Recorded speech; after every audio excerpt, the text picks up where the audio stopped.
Salam dan bahagia. Bapak Ibu guru hebat dimanapun berada. Ayo kita tergerak, bergerak dan menggerakkan menuju transformasi pendidikan Indonesia maju melalui kegiatan aksi nyata modul 1.4 budaya positif. Kegiatan aksi nyata dalam konteks kelas dilakukan curah pendapat secara kolaboratif murid dalam merumuskan dan menyepakati keyakinan kelas berdasarkan nilai kebajikan universal. Berikut ini adalah kegiatan aksi nyata dalam konteks kelas.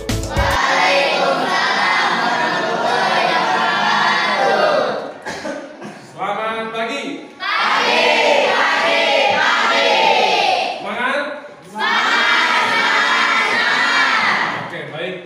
Anakku sekalian, pada hari ini sebelum kita belajar, mohon izin karena Bapak selaku wali kelas, hari ini kita akan mencoba merubah peraturan yang sudah kita miliki dengan harapan peraturan ini akan kita coba ganti dengan kesepakatan kelas. Nanti Bapak minta masing-masing siswa untuk menuliskan di kertas yang sudah Bapak sediakan.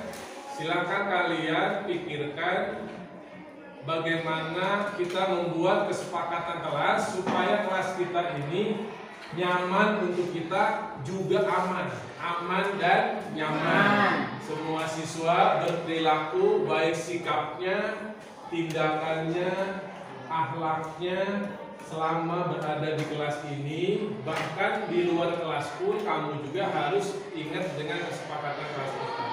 Tujuannya supaya apa?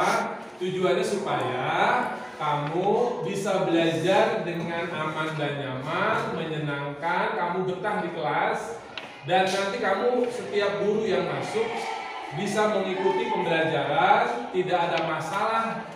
Tidak ada siswa yang berbuat masalah karena kita sudah punya kesepakatan. Yang kesepakatan ini tidak akan Bapak buat, tapi kamu nih, siswa semua yang membuat aturan, kamu membuat sendiri, kamu jalankan apa yang kamu sepakati, dan kamu harus punya tanggung jawab untuk melaksanakannya. Jika suatu saat misalkan ada siswa yang tidak sesuai dengan kesepakatan, nanti Bapak akan panggil dan akan Bapak tagih tentang keyakinan atau kesepakatan sudah dibuat, kenapa belum dilaksanakan gitu. Kenapa itu masih terjadi pelanggaran, nanti kita cari penyelesaiannya di ruang Bapak. Kalau nanti ke pengurus kelas, tolong kelas ya. Kalau ada teman kamu yang melanggar kesepakatannya, bisa dilaporkan ke Bapak, karena Bapak kan tidak tiap hari masuk di pembelajaran di sini ya. Bapak pindah-pindah. Baik, untuk mempercepat waktu, sekarang silakan kalian tuliskan di lembar sticky note ini, kertas ini, kira semua hal ya, semua hal di kelas ini peraturan apa yang harus kita buat supaya semuanya bisa berjalan dengan baik, harmonis.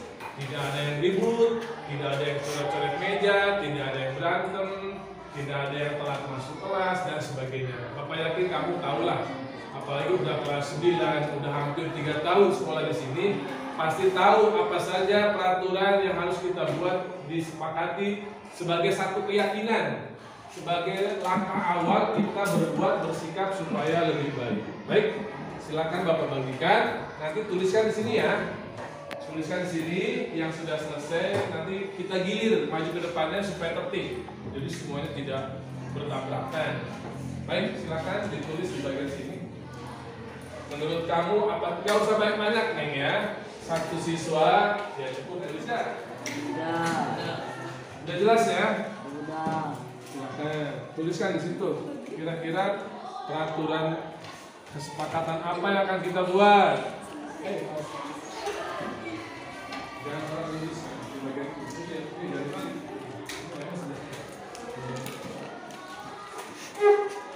Coba dipakai tulis. Kalau sudah tempel, nanti kembali ke tempat duduknya. Oke, cukup ya. Terima kasih. Lanjut, yang sudah silakan. Yuk. Yang sudah tuliskan silakan.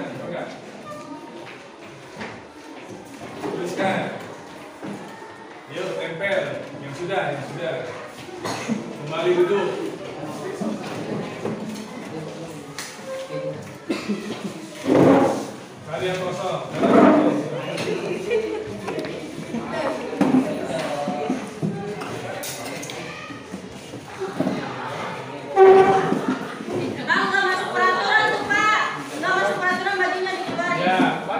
Bagus, nanti udah ada kesepakatan ya. Udah ada kesepakatan. Bagus. Pak, makasih. Agak maju. Enggak.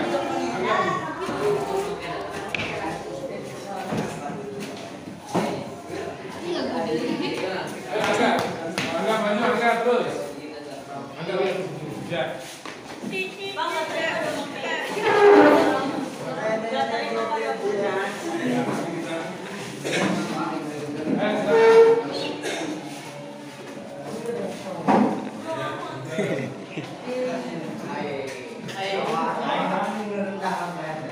Ya, baik, terima kasih.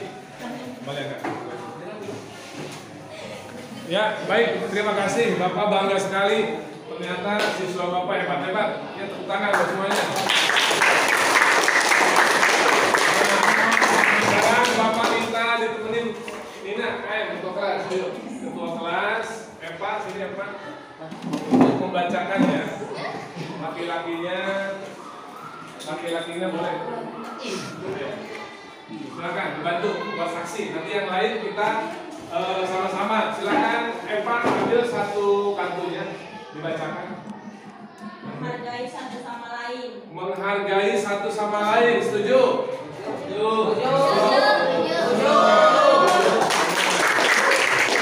Oke, yang sudah kita taruh yang setuju ya. Yang setuju lanjut, ambil aja. Nina bacakan. Datang dengan tepat waktu. Setuju? Setuju. Nanti yang disetujui kita tempel terpisah. Kalau yang tidak setuju tempel sebelah sini. Ayo silakan. Bacanya ke sana bacanya. Menjaga kebersihan kelas. Menjaga kebersihan kelas. Setuju? Setuju. Lanjut nih. Silakan. Harus masuk tepat waktu. Harus masuk tepat waktu. Sama nggak dengan yang tadi? Sama. Oke, yang sama Bapak mana tadi waktu ini? Sama ya. Lanjut. Ini menjaga kebersihan beda ya. Lanjut. Baju harus dimasuki. Baju harus dimasukkan rapi. Setuju? Setuju. Nah, ini baju. Kalau yang sama-sama itu coba lanjut. Baca, kita harus rajin sekolah. Setuju? Rajin sekolah. Maksudnya jangan sering apa, sering bolos. Setuju? Setuju. Bisa. Kalau yang bolos bisa. Lanjut. Siswa dilarang coret-coret di kelas. Nah, setuju? Setuju.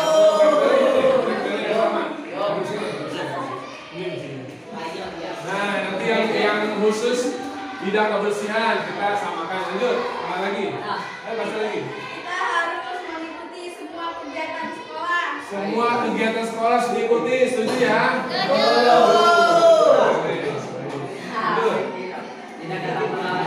Tidak datang terlambat. Tadi sama. Mana yang waktu? Yang waktu. Nah ini.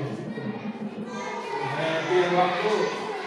Sudah enggak? Angga mendekat enggak? Mendekat enggak? Supaya kelihatan. Terus. Aturan di kelas harus jangan membolos. Membolos, kehadiran. Tadi mana kehadiran? Kehadiran, bolos. Nah itu sih. Lanjut. Kita harus bertanggung jawab ketika jadwal piket di kelas kita agar kita nyaman dan aman. Kebersihan nih. Lanjut, baca, lanjut. Di dalam kelas topi harus dibuka. Di dalam kelas topi harus dibuka. Ayo, taruh di mana? Yang sama ini baru bisa. Baru ya. Oke, lanjut. Aturan untuk melaksanakan piket setiap hari. Oke, sama tadi mana nih? Lanjut. Ambil lagi nih. Menghargai sesama. Menghargai sesama. Berperilaku baik. Berperilaku baik mana? Mana?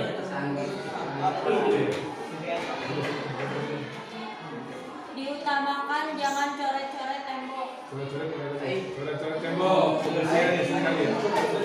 Sini. Lanjut. Menjaga lingkungan. Lingkungan kebersihan.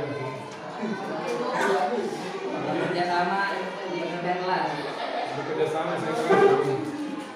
Menjaga kebersihan sekolah. Menjaga kebersihan sekolah. Harus ini. Lagi terus. Bekerja sama Ya kita ngomong.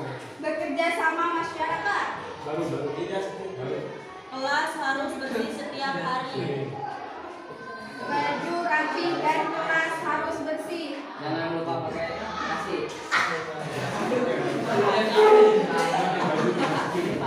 Oh iya. Baik, terima kasih. Kita tepuk tangan buat semuanya. Iya. Nah, kalau Bapak lihat, kalau kita perhatikan, kalau Bapak kelompokkan ya, ternyata lebih banyak siswa kita yang mengharapkan keyakinan tentang kebersihan. Jadi kita cinta dengan kebersihan. Bapak bangga dan memang selama ini sudah terbukti ya. Semangat kelas kita selalu bersih dan rapi. Oke, tepuk tangan, kita setuju nih ya. Kemudian juga tadi kalian menuliskan tentang kerapihan. Baju harus dimasukkan di dalam kelas, topi jangan dipakai. Apalagi tadi berperilaku yang baik, akhlaknya, sopan santunnya ya. Berarti ini masuk ke dalam kepribadian ya, nilai keyakinan, akhlak kepribadiannya, penampilannya harus oke, ya, harus oke, rapi, jadi kelihatannya cakep dan ganteng, cantik. Lanjut. Oh, ini di dalam kelas sama ini. Nah, yang selanjutnya disiplin waktu. Nah, ini sering banyak siswa yang terlambat masuk, jam istirahat bolos. Nah, berarti kita harus sepakati mulai saat ini seluruh warga kelas kita harus patuh dengan keyakinan disiplin waktu, harus tepat waktu, pulang juga harus tepat waktu. Baik, bagus. Nah, yang terakhir nih, ini siapa yang menuliskan ini nih? Bekerja sama dengan masyarakat. Siapa? Ini nggak apa-apa, ini keyakinannya luar biasa. Siapa nih? Siapa? Aidil ya?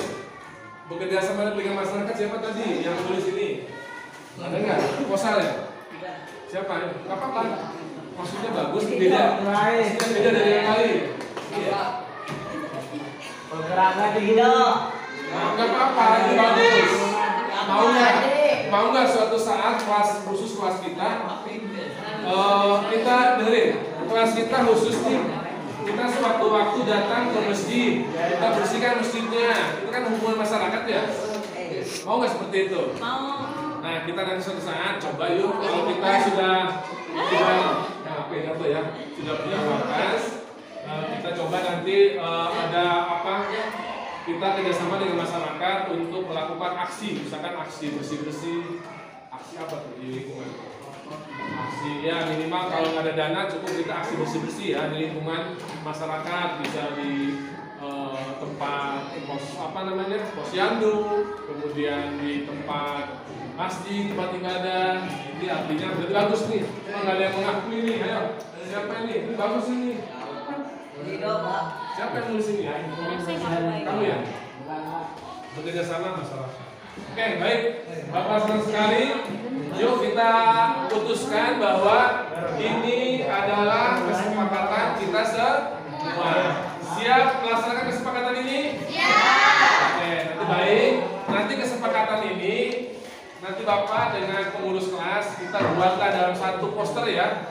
Dalam satu poster nanti kita akan coba buat di Canva ini ya. Nanti Bapak ajarin kamu bikin kesepakatan kelas dengan menggunakan Canva. Nanti Bapak akan bantu. Nah, nggak apa-apa, biaya untuk mencetak poster nanti bayar Bapak pakai uang sendiri. Nanti pokoknya besok sudah terpasang di dinding poster hasil kesepakatan.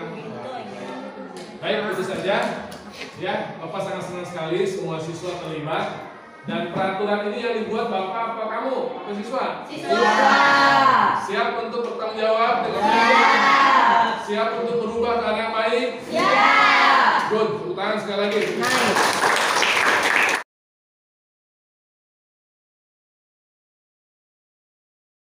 Selanjutnya adalah aksi nyata dalam konteks sekolah, yaitu menggerakkan komunitas guru di SMP Negeri 3 Cibadak melalui kegiatan diseminasi materi budaya positif. Berikut adalah aksi nyata dalam konteks sekolah.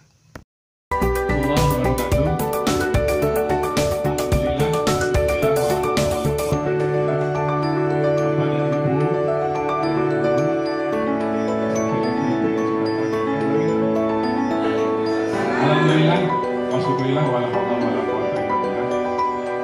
Yang terhormat Bapak Kepala Sekolah SMP Negeri 3 Cibadak, yang terhormat rekan-rekan guru, serta staf PU. Mudah-mudahan pada hari ini kita senantiasa selalu berada dalam lindungan Allah Subhanahu wa Ta'ala. Amin ya rabbal alamin. Bapak Ibu guru SMP Negeri 3 Cibadak, mohon maaf mengganggu kegiatan di pagi hari di awal minggu ini, di hari Senin yang biasa kita ada briefing dari kepala sekolah. Saya meminta waktu untuk kepala sekolah mengizinkan saya untuk berbagi tentang budaya positif, jadi bagaimana membangun budaya positif di sekolah. Bapak Ibu guru yang saya hormati, mohon maaf izin ini tidak untuk menggurui, tapi ini kita sama-sama melakukan refleksi. Jadi saya kegiatan ini lebih mengarah ke refleksi. Artinya sejauh mana kita sudah melaksanakan tugas kita selaku guru dalam melaksanakan berbagai kegiatan yang menjadi tanggung jawab kita selaku guru dalam membimbing, mengarahkan anak-anak murid kita. Nah, pada kesempatan kali ini saya akan coba mengajak Bapak Ibu untuk sama-sama kita berkolaborasi melakukan refleksi tentang budaya positif. Nah, budaya positif di sekolah, terutama di sekolah kita yang akan kita nanti wujudkan, kita kembangkan berdasarkan filosofi pendidikan Ki Hajar Dewantara. Saya yakin Bapak Ibu pun yang sudah pernah mengikuti diklat daring melalui platform Merdeka Mengajar, mungkin tentang Ki Hajar Dewantara ini sudah tahu semua lah ya, seperti apakah beliau. Tapi fokus saya di sini adalah bagaimana kita membangun budaya positif. Bapak Ibu, yang pertama yang akan saya jelaskan, kita sama-sama refleksi diri bahwa Ki Hajar Dewantara itu kita tahu adalah Bapak Pendidikan yang luar biasa. Jadi ternyata Kemdikbud itu sekarang lebih menggali pemahaman dari Bapak Ki Hajar Dewantara. Jadi sekarang sudah waktunya kita ternyata ada tokoh di kita ini, kita tidak perlu berkiblat ke Amerika, berkiblat ke Selandia Baru dan sebagainya. Ternyata ada tokoh pendidikan di kita ini yang luar biasa. Kalau kita gali pemikirannya dari KHD ini dulu di Jogja ya, mendirikan taman siswa, ada hal-hal yang memang itu sesuai dengan keinginan dari terutama kurikulum Merdeka ini. Yang pertama, bahwa KHD menjelaskan tujuan pendidikan kita itu adalah sebenarnya adalah menuntun segala kodrat. Menuntun segala kodrat yang ada pada anak-anak agar mereka dapat mencapai keselamatan dan kebahagiaan yang setinggi-tingginya sebagai manusia maupun sebagai anggota masyarakat. Bapak Ibu, di sini ada 3 poin yang saya warna biru nih, kodrat. Menuntun kodrat. Nah, ini harus kita pahami Bapak Ibu. Jadi kodrat anak kita ini harus kita sadari bahwa mereka ini, murid-murid kita ini memiliki kodrat yang berbeda, baik dari potensinya, dari minatnya, latar belakangnya, karakter kejiwaannya, background keluarganya dan sebagainya. Disinilah yang disebut dengan kodrat. Nah, kemudian dari kodrat yang berbeda ini, kita selaku guru tugasnya menuntun, mengarahkan mereka supaya mereka mencapai tujuan keselamatan dan kebahagiaan yang setinggi-tingginya. Keselamatan dan kebahagiaan seperti apa yang ingin kita raih dari anak-anak kita? Sudah tentu murid atau siswa kita nanti kelak menjadi manusia selaku individu, selaku dirinya ini punya kebermanfaatan dan kebermaknaan sebagai dirinya dan sebagai anggota masyarakat. Nah, dari poin ini Bapak Ibu saya ejawantahkan itu di kelas, makanya saya di kelas itu membuat satu tulisan memotivasi anak bahwa hari ini saya sekolah untuk belajar dan pulang membawa ilmu dan kebaikan untuk dirinya, keluarganya, dan masyarakat. Artinya apa? Dari tulisan itu anak harus menyadari bahwa mereka sekolah itu ingin belajar, apa yang ingin diperoleh? Ilmu dan nilai kebaikan. Lanjut Bapak Ibu. Nah ini sudah saya bahas tadi. Kemudian Bapak Ibu yang luar biasa juga, Ki Hajar Dewantara ini mengibaratkan, ya dalam bahasa kerennya menganalogikan, menyimbolkan bahwa kita itu selaku guru itu ibarat seperti petani yang menebar benih-benihnya. Maksudnya apa Bapak Ibu? Kira-kira ada yang tahu nggak Bapak Ibu dari gambar ini? Apa hubungan antara tugas guru dengan gambar yang saya tampilkan? Bapak Ibu ada yang bisa ini? Dari gambar ini kira-kira arahnya kemana Bapak Ibu? Jadi KHD mengibaratkan peran pendidik seperti seorang petani atau tukang kebun. Nah sederhana, oke, baik Ibu Weti, mangga. Kalau lihat dari gambar, di sini petani menggali gitu ya. Mungkin di sini maksudnya adalah kita perlu menggali potensi anak, kemudian nanti memupuknya sehingga tumbuh dan berkembang dengan baik. Makasih Bu Weti, luar biasa. Jadi kata Bu Weti di sini petani kan menggali untuk ditanam apapun ya. Jadi kita tugas guru harus menggali potensi anak. Luar biasa, itu juga betul ya. Nah, baik, saya mungkin akan menambahkan tugas guru seperti petani itu yang sedang menanam di kebun. Jadi Bapak Ibu, kita selaku guru ini tadi kembali ke kodrat. Anak itu sejak lahir sudah membawa kodrat Bapak Ibu. Jadi begini Bapak Ibu, tugas kita itu kan kalau kita nanam kan kita hanya bisa merawatnya, kita tidak bisa merubah takdir, anak sesuai kodratnya. Tugas kita itu kan kalau menanam padi atau menanam apapun, menanam jagung, kita hanya mengolah tanah supaya subur dengan memberikan pupuk, menyirami tiap hari. Kemudian kita membuang atau menjauhkan dari bibit penyakit, ya Bapak Ibu ya. Kemudian kita menjaganya setiap hari, setiap waktu, supaya apa? Supaya biji yang ditanam ini akan tumbuh sesuai dengan harapan yang kita harapkan. Kemudian Bapak Ibu, yang satu hal lagi bahwa kita jangan melawan takdir, bahwa kalau kita nanam biji jagung tidak akan mungkin menjadi durian. Kita menanam cabai tidak mungkin akan menjadi kecapi. Nah ini artinya apa? Artinya bahwa itulah kembali ke kodrat tadi manusia, bahwa mereka sudah ada kodratnya masing-masing. Jadi tugas kita selaku guru adalah sebagai among. Di sini sebagai among itu artinya kita menuntun, mengayomi anak-anak kita supaya mereka ada dalam keselamatan dan kebahagiaannya. Jadi tugas kita tidak bisa merubah takdir anak, yang bisa kita lakukan merawat nilai-nilai kebaikan yang sudah ada di takdir anak itu sudah ada. Selanjutnya Bapak Ibu.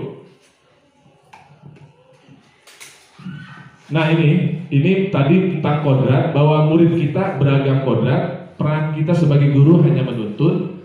Kemudian Bapak Ibu ada juga kodrat anak kita masing-masing, ini adalah kodrat alam dan kodrat buatan. Kodrat alam di sini Bapak Ibu, anak kita ini hidup di mana? Apakah anak kita ini hidup di pinggir pantai? Apakah anak kita hidup di kota? Apakah anak kita hidup di daerah pertanian? Nah ini kodrat kita itu, anak kita kan hidup di daerah asem ini. Kita harus menyadari itu potensi apa yang bisa dikembangkan dari anak-anak kita yang hidup di kodratnya ini. Satu contoh Bapak Ibu, nanti kita pada saat membuat satu masalah di kelas atau soal, jangan memunculkan soal yang anak-anak karakteristiknya di pantai gitu. Supaya apa? Supaya ada menyambung kodrat mereka hidup di daerah asem yang pertanian, kita sajikan soal-soal atau masalah yang kaitan dengan daerah pantai. Itu di situ maksudnya tidak nyambung dengan kodrat mereka. Kemudian kodrat zaman, Bapak Ibu kita sadari, kita juga adalah alumni dari kodrat zaman yang berbeda dengan murid-murid kita sekarang. Itu kita sadari. Jadi zaman kita dulu guru segala apapun itu tidak akan tetap guru itu berwibawa dan kita akan manut dengan guru. Beda dengan zaman sekarang, itu harus disadari. Jadi makanya saya bilang kegiatan ini penuh refleksi bahwa harus menyadari kita kondisi saat ini, jangankan murid-murid kita, anak-anak kita sendiri di rumah pun pasti Bapak yakin saya yakin kita sama-sama ada perubahan yang luar biasa, yang berbeda zaman. Kemudian juga Bapak Ibu, KHD itu mengatakan didiklah anak kita itu sesuai dengan zamannya. Nah, disinilah mungkin kita perlu Bapak Ibu mengupgrade kita untuk mencoba menyajikan itu, mengintegrasikan IT dalam kegiatan pembelajaran. Karena apa? Karena itulah dunia mereka, dunia anak sekarang itu seperti itu. Kemudian lanjut, dan yang berikutnya trilogi pendidikan. Ini suatu semboyan yang sudah kita kenal, ing maju, apa Bu? Ing ngarso sumtulodo, ing maju mangunkaso, tuturi handayani. Ini trilogi kita hafal semua, cuma agak sulit untuk mengimplementasikan di lapangan. Tauladan yang baik di depan siswa, memberi contoh, di tengah kita begitu memotivasi mereka, di belakang kita akan selalu mensupport mereka untuk menjadi lebih baik. Kemudian yang terakhir, pendidikan yang berpihak pada murid. Nah, disinilah konsep merdeka belajar. Jadi Bapak Ibu, konsep merdeka belajar itu bukan mereka sekarang mah merdeka lah gitu, bukan. Jadi maksudnya adalah bahwa sebagai guru kita harus menghamba dengan kodratnya itu. Jadi siswa itu belajar bukan kemauan guru gitu. Jadi siswa itu benar-benar guru tahu kodrat anak itu tahu gitu. Itulah yang justru harus kita memerdekakan mereka sesuai dengan kodratnya. Maksudnya di situ Bu, merdeka belajar itu di situ. Lanjut. Nah, sekarang perubahan paradigma apa yang bisa kita ambil? Sekarang saya tanya Bapak Ibu. Contoh, Bapak Ibu membuat tulisan di kertas kecil itu berupa rahasia yang sangat Ibu jaga. Satu contoh begini. Misalkan Pak Ustadz Mudi, coba Pak kopalkan itu, pegang tuh benda berharga di tangan Pak Ustadz. Sekarang Pak Spendi silakan rayu Pak Ustadz Mudi, kira-kira akan membuka nggak kepala tangannya itu? Pak Ustadz Mudi saya tanya, mau membuka nggak Pak yang kertas isinya rahasia Pak Ustadz gitu? Kalau Pak Pendi mencoba merayu Pak Ustadz dengan berbagai cara, bahkan mengiming-imingi Pak Ustadz dengan apapun caranya, Pak Ustadz akan membuka nggak? Insya Allah enggak Pak. Insya Allah enggak. Alasannya apa Pak? Rahasia. Oh rahasia, oke. Rahasia ya. Yang lain Pak Amin akan membuka nggak Pak? Kira-kira Pak? Tergantung konteksnya, boleh. Nah ini contoh ini kegiatan seperti ini Bapak Ibu. Ini bagian dari bahwa kita mau membuka dan menutup kepala ini, itu berarti kesimpulannya itu ada pada keputusan diri kita sendiri. Yang itu disebut dengan kontrol diri. Kontrol diri. Makanya Bapak Ibu kita harus sadari, anak-anak kita kalau ditanya kadang-kadang berbohong, mereka menutup rapat pelanggaran yang mereka buat karena mereka ada sesuatu hal yang tidak mau mereka buka. Tapi ujung-ujungnya Bapak Ibu suatu saat akan terbuka kepala itu manakala Bapak Ibu guru maupun murid ada satu keyakinan yang sifatnya umum. Kalau misalkan ini yang saya kepal ini dampaknya akan merugikan manusia secara umum, maka saya harus buka. Ada keyakinan yang harus kita tidak selamanya harus membuka kepala ini. Tadi mungkin kata Pak Ustadz Mudi, tergantung konteksnya. Nah sekarang saya tanya Bapak Ibu, ada 3 pertanyaan. Bapak Ibu setuju nggak dengan kalimat seperti ini? Hukuman dapat mendisiplinkan anak. Ya. Bisa tidak? Setuju nggak? Ya. Nah, enggak. Kemudian, pemberian hukuman dengan hal positif seperti membaca, membersihkan halaman, dan sebagainya dapat meningkatkan disiplin anak. Setuju nggak, Bapak Ibu? Kita akan coba mengarah kemana ya. Memberi penghargaan juga dapat meningkatkan motivasi belajar anak. Setuju tidak? Satu contoh nih, Bu Romda. Misalkan, ayo, yang nanti ulangan harian dapat 100, Ibu kasih permen, misalnya. Apakah itu bagus, Bapak Ibu? Kita akan bahas nanti. Ya, hukuman. Nah, kita sering ya mengisi survei lingkungan belajar. Nah ini ada kaitan Bapak Ibu. Pertanyaan-pertanyaan di survei lingkungan belajar nanti ada kaitan dengan materi yang saya sampaikan. Nanti akan maksudnya seperti apa sih gitu. Nah kita lihat. Nah di sini harus ada perubahan paradigma di sisi kita Bapak Ibu tentang teori kontrol. Tadi kita mengempal itu maksudnya teori kontrol. Nah siapa sesungguhnya yang memiliki kontrol itu? Kita lihat, kita bandingkan dua bagian ini, stimulus respon dan teori kontrol. Positif negatifnya di mana Bapak Ibu? Stimulus respon itu apa sih? Stimulus respon itu artinya kita melakukan sesuatu, dari murid ada aksi reaksi ya. Kita melakukan aksi, murid ada reaksi. Itu stimulus respon maksudnya. Gitu. Coba kita bandingkan. Stimulus respon. kita itu mencoba mengubah orang dapat berpandangan sama. Jadi kalau stimulus respon itu Pak Erik misalkan ke teman atau ke murid begini-begini supaya si murid ini pikirannya sama dengan saya, itu stimulus respon. Harapannya seperti itu. Silakan Bapak Ibu. Orang lain bisa mengontrol saya. Pemaksaan ada pada saat bujukan gagal, model berpikir menang kalah. Jadi kalau stimulus respon itu menang kalah. Jadi kita guru kan maunya menang terus, nggak mau kalah. Karena kita merasa orang paling kuat, paling dewasa, paling pinter. Kemudian lihat teori kontrol Bapak Ibu, teori pilihan. Kita itu berusaha memahami pandangan orang lain tentang dunia. Ya. Kemudian semua perilaku memiliki tujuan, hanya Anda yang bisa mengontrol diri Anda tidak bisa mengontrol orang lain.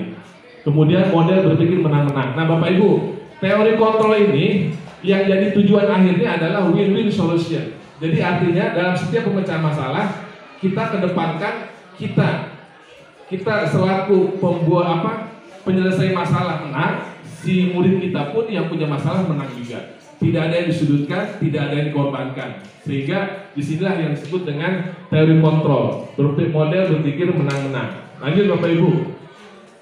Nah sekarang Bapak Ibu, karena dari judul awal membangun budaya positif. Nah budaya positif itu Bapak Ibu bisa lahir kalau dari seluruh warga sekolah, baik Bapak Ibu gurunya, muridnya, TU-nya, penjaga sekolah, semuanya berperilaku disiplin positif. Disiplin positif itu disiplin bagaimana sih? Nah ini Bapak Ibu, ini mapping mind map untuk disiplin positif seperti ini. Teori kontrol dari Dr. William Glasser. Jadi Bapak Ibu, setiap anak, setiap murid yang melakukan pelanggaran, melakukan apapun di sekolah, pasti punya tujuan. Pasti punya tujuan yang mereka ingin capai dari pelanggaran itu. Kira-kira latar belakang mereka melakukan satu pelanggaran itu apa sih? Nah ini lihat Bapak Ibu. Lihat Bapak Ibu, ada kebutuhan dasar manusia. Kebutuhan dasar manusia atau murid ada 5. Bertahan hidup, penguasaan, kasih sayang, kesenangan, kebebasan. Satu contoh Bapak Ibu, ada siswa misalkan si Reni, setiap hari dia itu nyolong terus kue teman-temannya. Si ibunya itu bingung. Ini si Budi ini kok selalu nyolong, pas ditanya oleh guru dipanggil ke kantornya. Sesuai dengan teori ini, dengan baik-baik, dengan menanyakan, ternyata dia mengaku bahwa Bu, saya mah bosan Bu, tiap hari sama ibu saya dibawain nasi sama tempe doang. Sementara teman-teman saya ada yang bawa chicken, ada yang bawa macam-macam. Nah, berarti si anak ini melakukan pelanggaran nyolong kue itu ada motif kebutuhan yang belum terpenuhi. Nah, disinilah kita menyadari sebagai guru bahwa ternyata anak pelanggaran itu ada yang belum terpenuhi. Ada juga Bapak Ibu penguasaan nih. Anak yang kadang-kala belajarnya tingkat kognitifnya lemah Bapak Ibu, mereka tetap punya kebutuhan untuk menguasai teori, menguasai ilmu. Tapi karena mereka nggak mampu, mereka lampiaskan kebutuhan penguasaan akan orang lain itu di luar. Maka mereka melakukan kegiatan yang negatif akhirnya.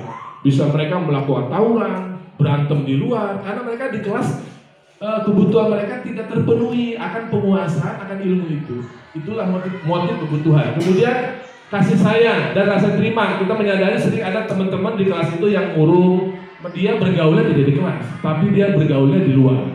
Ada sesuatu masalah pada diri anak ini, ada kebutuhan yang belum terpenuhi di kelasnya. Mungkin dia tidak sesuai dengan keinginan dia, bahwa dia ingin bergaul dengan orang yang seirama dengan dia. Bergaul aja dengan geng motor lah, dengan naik-naik mobil lah. Nah itu mungkin harus kita cari tuh, di mana kebutuhan yang dia ingin penuhi.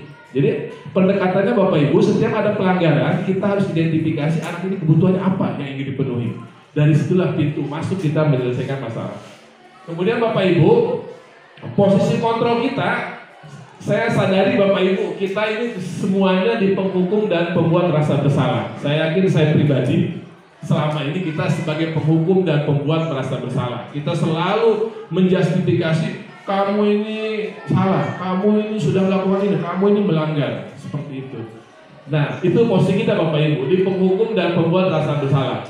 Nah, harapan saya Bapak Ibu, kita lama-kelamaan akan menuju menjadi seorang manajer. Tapi sebelum ke orang manajer, kita harus menjadi teman dan pemantau. Biasanya Bapak Ibu, kalau penghukum pembuat rasa bersalah ini, si guru ini mengatakan dalam intonasi yang keras, kamu ini datang selalu terlambat. Ibu ini capek tiap hari mengingatkan. Nah, apakah kalimat-kalimat seperti itu akan efektif Bapak Ibu untuk murid-murid kita? Termasuk membuat rasa bersalah. Sementara untuk teman dan pemantau, kalau kita posisi sebagai teman dan pemantau, kita akan lembut mengatakan ke anak, Dek, kamu misalkan kok sering terlambat sih, Bapak perhatikan dan sebagainya. Saya yakin kalimat Bapak Ibu akan terlatih karena kita sudah terbiasa di setiap hari menangani anak yang bermasalah. Nah, kemudian yang berikutnya, nah posisi yang paling diharapkan itu posisi manajer. Nah, posisi manajer Bapak Ibu nanti kita akan bahas di segitiga restitusi. Inilah posisi yang ideal. Posisi yang ideal yang diharapkan akan apa? Jadi gini Bapak Ibu.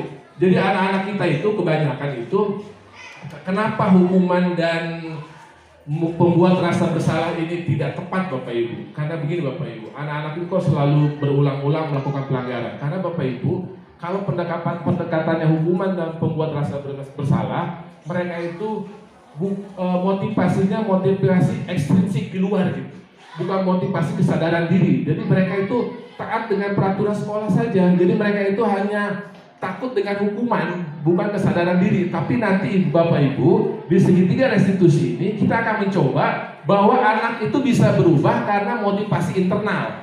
Kita itu berhasil dari pertanyaan-pertanyaan kita ke anak itu bisa menggiring anak punya kesadaran yang lahir dari dirinya sendiri, motivasi internal. Karena dari berhasil riset, berbagai macam riset, orang tidak hanya murid, Bapak Ibu kita sendiri aja nih. Satu contoh, maaf Bapak Ibu ya, misalkan saya sering terlambat gitu, tapi saya suatu ketika kepala sekolah memberikan reward, penghargaan kepada guru yang selalu datang pertama.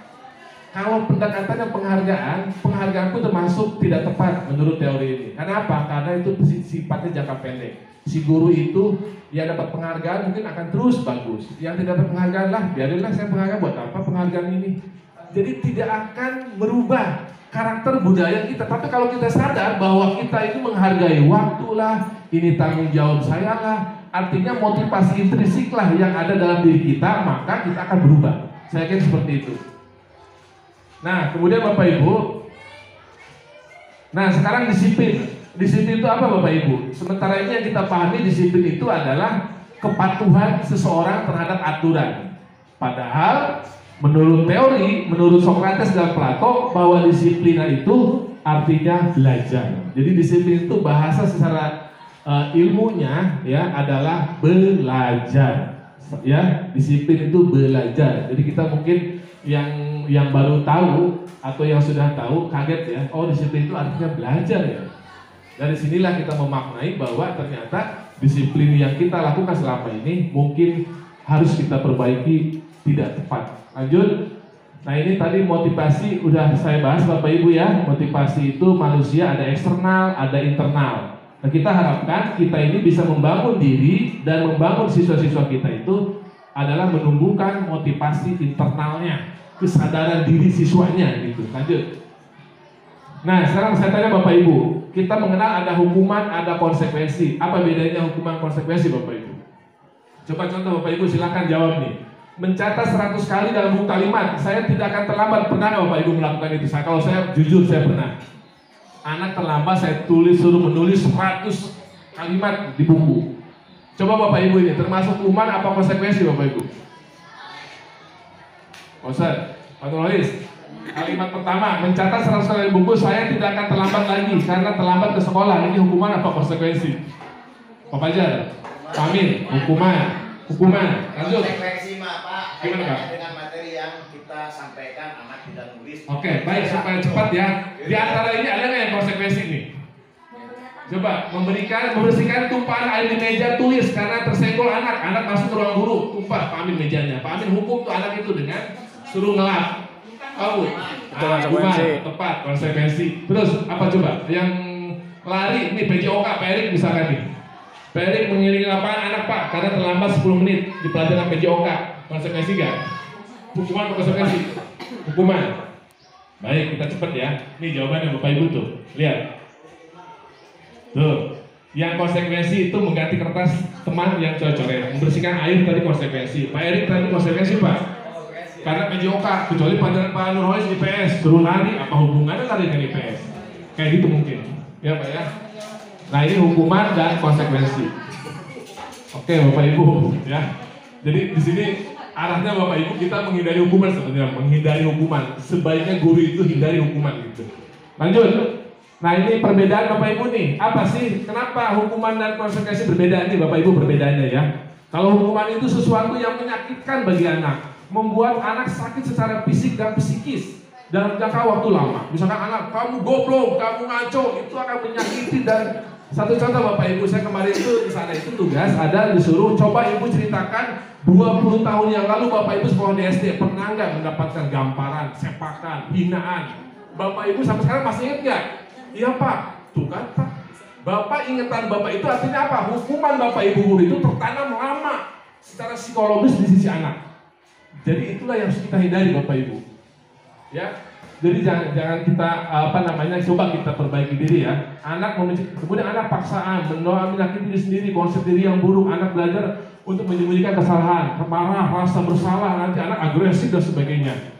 Sementara konsekuensi lihat Bapak Ibu, ya agak sedikit baik ya, agak sedikit baik walaupun ini oleh kementerian ini juga nggak bagus sebenarnya Pak ya. Nah, yang bagus kayak gimana ya? Saya juga kemarin nanya itu Pak. Pokoknya semuanya kita juga sesuatu yang baru lah yang aneh gitu. Gimana nanti melakukannya? Seperti itu. Nah Bapak Ibu, nah ini ada tiga pilihan Bapak Ibu. Kontrol kita ini nanti kita mau ngambil yang mana? Kalau hukuman Bapak Ibu coba dilihat. Nih, pokoknya kalau hukuman itu pokoknya pendekatannya peraturan. Kamu harus patuh dengan kata-kata yang kasar dan keras. Nah ini resikonya nih. Kemudian konsekuensi seperti ini. Ya, dan restitusi. Nah, lihat restitusi Bapak Ibu. Saya akan bahas restitusi positifnya di mana. Restitusi merupakan pilihan bagi anak, menguatkan murid dalam jangka waktu panjang. Murid dapat mendapat penguatan, masalah terpecahkan, murid belajar bertanggung jawab untuk perilakunya, fokus pada pemecahan masalah pada jangka waktu panjang. Contoh kata-kata yang bisa kita keluarkan. Apa yang kamu yakini, Nak? Coba, misalkan anak ini berantem. Nah, coba kamu mukul orang. Sekarang kamu kira-kira mukul orang itu kamu meyakini gak menyakiti orang lain seperti apa? Jadi Bapak Ibu, kita sebagai guru ternyata kita harus menjadi konseling. Jadi selaku guru, walaupun kita bukan guru BK, ternyata kita harus menjadi konseling. Jadi ini restitusi Bapak Ibu nih. Nah, saya pernah mempraktekkan, maaf ya punten, kemarin pada saat Bu Rija ya, anak di sini nih, siapa tuh? Yang kemarin nyodok-nyodok pantat perempuan, saya mencoba mendekati anak itu dengan pertanyaan-pertanyaan yang menyentuh, bukan menyentuh ya, yang menggiring anak itu satu, supaya dia terbuka. Kenapa melakukan itu? Terus kamu sadar gak sih keyakinan apa? Nah, di sini Bapak Ibu ada keyakinan. Memang sebelum restitusi ini kita terapkan Bapak Ibu, tahap berikutnya ya. Nah ini restitusi nih, proses menciptakan kondisi bagi murid untuk memperbaiki kesalahan dan seterusnya ya, secara kolaboratif. Nah ini ciri-ciri restitusi. Saya lanjut saja. Nah ini Bapak Ibu, restitusi itu kalau di pajak itu namanya restitusi pajak Bu ya. Jadi kalau Bu Eti bayar pajak kelebihan, nanti Bu Eti ambil. Jadi kita gini Bapak Ibu, sebelum menerapkan restitusi, Bapak Ibu di kelas kita bareng-bareng yuk. Di kelas itu pendekatannya bukan peraturan lagi Bapak Ibu, bukan tata tertib. Seperti Ibu, Bapak Ibu buat di kelas, dilarang coret-coret meja, dilarang ini, kata-kata dilarang harus dihapus. Karena itu pendekatannya hukum. Anak nanti akan mematuhi aturan itu bukan karena kesadaran, karena rasa takut dengan aturan itu. Itu jangka pendek sifatnya. Tapi kalau kita membangun keyakinan di kelas, nanti hari ini saya akan praktekkan Bapak Ibu, saya akan kolaborasi dengan murid. Mereka saya bebaskan, ayo sekarang pelanggaran apa saja, saya udah buatkan sticky note ya, saya buat sticky note. Kamu tulis masing-masing siswa pelanggaran apa saja yang harus kita hilangkan di kelas ini. Nanti anak akan nulis tuh, Pak baju dimasukin Pak, anak sendiri akan ngomong Bu. Nah dari jawaban anak kita simpulkan menjadi satu keyakinan. Contoh Bu, misalkan masalah waktu, di situ ada, ini saya lihat di sini ya. Ini ada hormat. Nah di sini ini terlalu rumit ya. Di kelas harus buat seperti ini. Nanti anak itu perilakunya terdengar seperti apa? Misalkan anak-anak kita terdengarnya setiap ketemu guru, Assalamualaikum, mohon maaf saya bisa pinjam ya. Itu terdengarnya. Berperilakunya mereka tersenyum ramah gitu. memang ideal seperti ini Bapak Ibu ya. Terlihatnya anak seperti apa, tapi saya fokusnya ke sini Bapak Ibu. Yang mungkin bisa kita lakukan. Nah, seperti ini Bapak Ibu. Contoh keyakinan kelas 1 nih Bapak Ibu. Kelas 1 SD ya. Setiap anggota kelas perlu belajar. Setiap anggota kelas perlu senang. Jadi di sini lebih mengarahkan anak tuh biar happy di kelas itu, dalam kondisi yang menyenangkan. Nah, untuk kelas SMP kelas 7 nanti kita akan seperti itu Bapak Ibu. Hasil akhirnya itu. Contoh, hormat. Nah, di situ ada tulisan, kami meyakini bahwa sangat penting untuk menghormati semua orang dan barang milik orang lain. Kalau perlu, setelah anak-anak berkolaborasi membuat keyakinan kelas, kalau perlu kita anak tuh tanda tangan semuanya di kertas sebagai bukti bahwa mereka berkomitmen, dan setelah itu Bapak Ibu sumpah kayak anggota dewan, kami berjanji. Nah, itu kan saya sendiri belum melakukan. Artinya ini ada tawaran menarik Bapak Ibu yang selama ini sekolah kita selalu menemukan pelanggaran yang berulang-ulang, apalagi dari anak itu juga, berarti kan belum efektif tuh. Nah, kita coba pendekatannya membuat keyakinan di kelas, anak itu berjanji bareng-bareng berdiri setelah mereka buat sendiri peraturannya. Yuk kita semuanya berjanji, kami meyakini bahwa kami tidak akan terlambat. Nanti anak itu kalau sudah di tengah perjalanan setelah punya ikrar seperti itu Bapak Ibu, ibu-ibu tinggal restitusi. Tapi jangan dimarahin.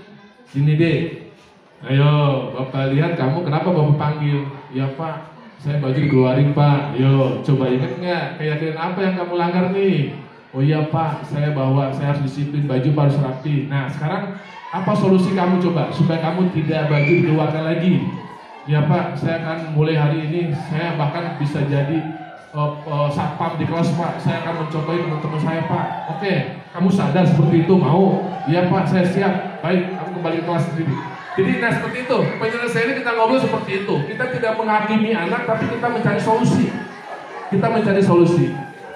Bahkan di situ dicontohkan Bapak Ibu, ada anak berantem, kancingnya copot oleh Bapak Ibu gurunya, anak suruh menjahit sendiri. Anak itu kamu mau nggak memperbaiki kancing teman kamu yang copot? Mau Pak? Coba, kamu solusinya gimana? Udah Pak, nanti saya lem aja Pak. Apakah kalau di lem itu kuat? Oh iya, enggak Pak ya. Nah, sekarang apa solusi kamu?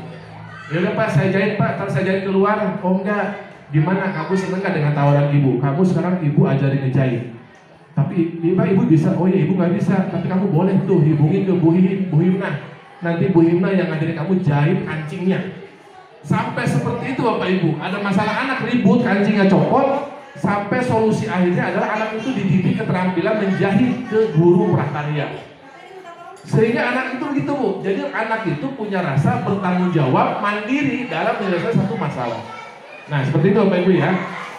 Nah jadi kesimpulannya Bapak Ibu, sekarang mulailah membangun budaya positif di sekolah itu. Kita mulai peraturan kelas ini kita mulai ubah menjadi satu keyakinan kelas. Nah kalau keyakinan kelas di semua kelas sudah punya, maka akan menciptakan lingkungan di sekolah kita itu anak-anak yang berdisiplin diri, berdisiplin positif, sehingga terbangunlah budaya positif di sekolah. Itu mungkin harapan kita Bapak Ibu ya. Itu harapan kita. Nah ini segitiga restitusi, mohon maaf, segitiga restitusi ada tiga tahap. Menstabilkan identitas, kemudian validasi kebutuhan, dan menanyakan keyakinan. Jadi pada saat anak berbuat salah Bapak Ibu, kita panggil, kemudian kita langkah pertama stabilkan dulu anak ini. Misalkan anak ini nonjok. Nah kita bilang ke anak itu, apa yang kamu lakukan Nak? Saya nonjok teman saya Pak, karena dia udah ngata-ngatain orang tua saya. Nah, udah Nak, kalau bapak juga dikatai sama orang, bapak juga akan melakukan hal yang sama dengan kamu. Jadi di situ kita stabilkan emosi anak dulu. Itu langkah pertama. Kemudian langkah berikutnya nanti validasi kebutuhan. Nah disinilah kita tagih anak-anak itu, kita tagih, ya termasuk di menanyakan tentang keyakinan apa yang kamu langgar. Nah kamu sudah nonjok orang. Oh iya Pak, keyakinan menghargai Pak. Jadi kita harus saling menghargai sesama teman, dengan guru, dengan orang tua dan sebagainya. Nah itu, disitulah letak restitusinya Bapak Ibu ya. Nah ini langkah-langkah untuk restitusi. Nah baik Bapak Ibu, di akhir refleksi, maka Bapak Ibu setelah apa yang saya sampaikan, nanti mungkin kita sama-sama melakukan refleksi diri kita.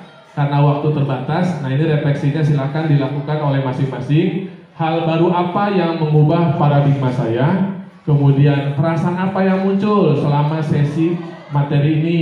Kemudian peran apa yang saya akan lakukan setelah mengikuti sesi ini?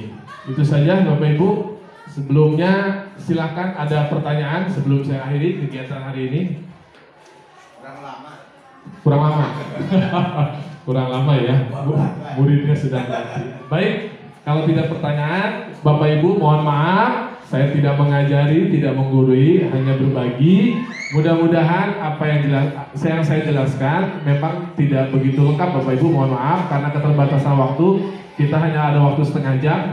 Saya menggunakan briefing di pagi hari Senin, dan itu pun saya ucapkan terima kasih Bapak Kepala Sekolah sudah memberikan waktunya dalam program berbagi dengan rekan-rekan. Mudah-mudahan apa yang saya sampaikan Bapak Ibu bisa menginspirasi kita bersama, terutama saya dan semuanya. Yuk kita bangun sama-sama disiplin diri positif anak-anak kita, juga budaya sehingga tercipta budaya disiplin di sekolah. Itu saja Bapak Ibu, mohon maaf. Terima kasih atas kesediaan Bapak Ibu hadir di ruangan ini. Kurang lebihnya mohon maaf. Assalamualaikum warahmatullahi wabarakatuh.